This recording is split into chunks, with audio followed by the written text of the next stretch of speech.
আসসালামু আলাইকুম। এক্সপ্লোর করতে যাচ্ছি জামালপুর ব্রহ্মপুত্র নদের উপর নির্মিত সবচেয়ে বড় সেতু মাদারচরের সেতু। সেতুটির দৈর্ঘ্য 585 মিটার। সেতুটির নির্মাণ কাজ শেষ হওয়ার ফলে বকশীগঞ্জ দেওয়ানগঞ্জ উপজেলার মধ্যে সরাসরি সড়ক যোগাযোগ স্থাপন হয়েছে। সেতুটি হওয়ার আগে বকশীগঞ্জ থেকে দেওয়ানগঞ্জ যেতে প্রায় 40 কিলোমিটার পথ পাড়ি দিতে হতো, কিন্তু এই সেতুটি চালু হওয়ার পর থেকে দেওয়ানগঞ্জ ও বকশীগঞ্জের মধ্যে দূরত্ব হয় মাত্র 11 কিলোমিটার। আর এই সেতুটি হচ্ছে জামালপুরের সবচেয়ে ব্যয়বহুল ও দীর্ঘতম সেতু।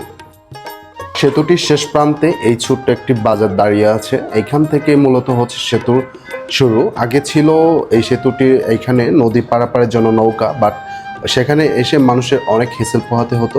এখন খুব অল্প সময়ের মধ্যে নদীটা পারাপার হতে পারে এই একটা সেতুর মাধ্যমে।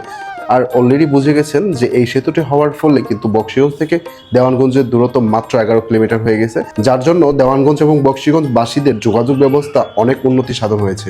এরকম সেতুর কারণে কিন্তু একটা থানা থেকে অন্য একটা থানার দূরত্ব অনেক কমে যায় এবং কি যোগাযোগ ব্যবস্থা থেকে শুরু করে সকল প্রকার ব্যবস্থায় কিন্তু খুব উন্নতি সাধন ঘটে। তাই এই সেতুটি এই এলাকার মানুষদের জন্য অনেক সুফল বয়ে আনবে। ধন্যবাদ সবাইকে। ভিডিওটি ভালো লাগলে অবশ্যই শেয়ার করে দেবেন, পেজটাতে ফলো করে না থাকলে ফলো করে যাবেন।